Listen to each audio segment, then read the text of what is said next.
તો ભગવાન થઈને ખોટું બોલ્યા, આવું કેમ?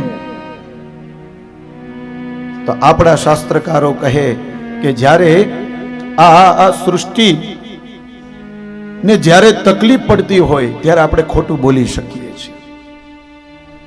સ્ત્રીષુ નરમ વિવાહે ચ વૃત્યર્થે પ્રાણ સંકટે, ક્યારેક આપણો પ્રાણ જવા ઉપર હોય ને ત્યારે ખોટું બોલવાનું હોય, ખોટું બોલી દેવાનું, એમાં કઈ વાંધો નહીં, એનો દોષ નથી.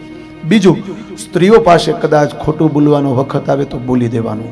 સ્ત્રીષુ નર્મ વિવાહે ચ, કોઈના લગ્ન કરવાના હોય છોકરાના, અને એકાદ 2 વર્ષનું આપણે એમ કહી કે આટલા વર્ષનો જ છે, 1-2 વર્ષ ચાલે, 10 વર્ષનું ખોટું ન બોલવું. બોલો રાધે રાધે. થયો હોય 45 વર્ષનો ને આપણે એમ કહી બસ 35 નો જ છે, આટલું બધું ખોટું ન બોલવું. તો સ્ત્રીષુ નરમ વિવાહે ચ, વિવાહ કાર્યમાં કદાચ થોડું ઘણું ખોટું બોલવું પડે ને તો બોલી દેવો. વૃત્યર્થે પ્રાણ સંકટે, આપણો પ્રાણ જ્યારે જવાનો આપણને એમ થાય કે સામે મોત છે અને ખોટું બોલશું તો આપણે બચી જશું, તો ખોટું બોલી દેવું, એમાં કઈ વાંધો નહીં, આપણું શાસ્ત્ર કહે છે.